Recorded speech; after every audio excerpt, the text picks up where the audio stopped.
ಇವತ್ತು Instagram scroll ಮಾಡ್ಬೇಕಾದ್ರೆ 2 news ನೋಡಿ ಭಾರಿ ಬೇಜಾರಾಯ್ತು ಗುರು. ಚೆನ್ನಮ್ಮನಕೆರೆ ಸ್ಕೇಟಿಂಗ್ ಗ್ರೌಂಡ್ ಹತ್ರ ಒಂದ್ ಮಹಿಳೆನ ಸಾಯಿಸ್ಬಿಟ್ಟು ಅವಳ ಕಾಲನ್ನ ಕುತ್ತಿಗೆ ಕಟ್ಟಿ ಬ್ಯಾಗಲ್ಲಿ ಹಾಕ್ಬಿಟ್ಟು ಬಿಬಿಎಂಪಿ ಕಸದ ಲಾರಿಗೆ ಬಿಟ್ಟಿದ್ದಾರೆ ಗುರು. ನಮ್ ಬೆಂಗಳೂರಲ್ಲಿ ಈ ತರ ಕೇಸು 3ನೇದ 4ನೇದೇನ ಇರ್ಬೇಕು ಗುರು. ಬರೀ ಬ್ಯಾಗ್ಗಳಲ್ಲೇ ಬಾಡಿ ಸಿಗ್ತಾ ಇದೆ ಗುರು.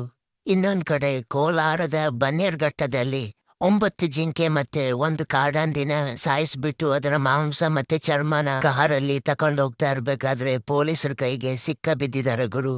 ಹತ್ತತ್ರ 74 ಕೆಜಿ ಜಿಂಕೆ ಮಾಂಸ ಮತ್ತೆ ಚರ್ಮನೇ ಇತ್ತಂತೆ ಗುರು ಅದ್ರಲ್ಲಿ. ಈ ಮನುಷ್ಯನ ಆಸೆಗೆ ಕೊನೆನೇ ಇಲ್ಲ ಗುರು.